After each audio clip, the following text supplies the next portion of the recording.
At dahil may pinuntahan si Inay, ang kasama nating didiskarte ngayon, si Ateng. Diba? May kasama na tayo. Alam naman ninyong ibig sabihin yan pag may ganito. Maitutumba tayo. Wait, tingnan niyo to. Ano to? Ay, grabe, may sea urchin. Diba? Ang bongga-bongga dito. Diba? Ang tawag sa saging na ito ay senyorita. Oo, senyorita. Palibasa, iisa lang kasi ang variety ng saging ang alam mo. Diba? Saging sabalang. O kaya lakatan. Ate Angel, Diyos ko, dapat pag-didiskarte ka mabilis ang galaw. Hindi yung ang arte-arte mo. Para tayo makakarami. Kaya nga ako kumuha ng katandem, gusto ko yung mabilis gumalaw. Hindi yung ganyan. Pa-eme-eme ka pa dyan. Dito.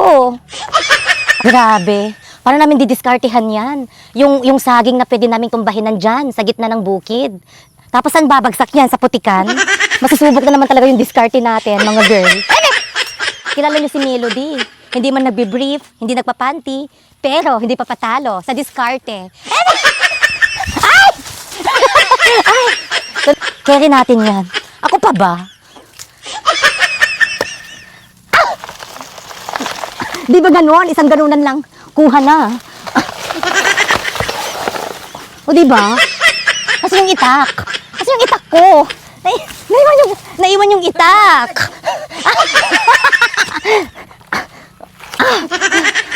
Grabe, o di ba? Sinasabi ko sa inyo, wag ako. Di ba? Ano kakatakutan natin? Ipagmamay-ari na natin to. Ay, kukunin natin to, mga girl. Nakikita niyo, tatabasin ko na to. Ganon. Di ba?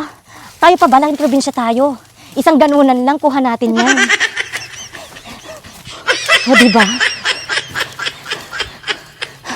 Grabe. Abot ng isang buwan to, diba? Panalo. Paldong-paldo tayo ngayon. Tignan mo, oh. May mga hinog na. Oh, diba?